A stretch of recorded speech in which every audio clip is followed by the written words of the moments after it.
Hello! So, nandito na naman ako. Siyempre, nandito lang din naman ako palagi sa kusina ni Lola. So, for this video, guys, papakita ko lang ang niluto kong chicken soup. Dahil ang soup ay pinaka-importante sa kapagkainan ng mga Chinese or Hong Konger people. So, ganun pala yun. Kaya pala, napaka-importante ng sabaw sa kanila dahil pampaganda pala talaga ito at pampalakas ng katawan. And one more thing, guys. Kailangan hindi oily ang soup. Kailangan tanggalan talaga natin ng oil ang soup.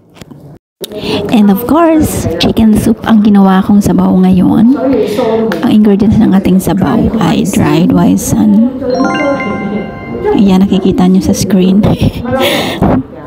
Ang manok binalatan ko talaga at tinanggalan ko ng mga taba-taba kasi kailangan walang mga fats. Pati yung chicken feet na hinalo ko talagang nilinis ko talaga ng mabuti. So yan yung mga ingredients. Ang lasa nito medyo manamis.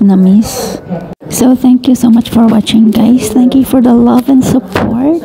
Salamat sa inyong lahat. And thank you so much.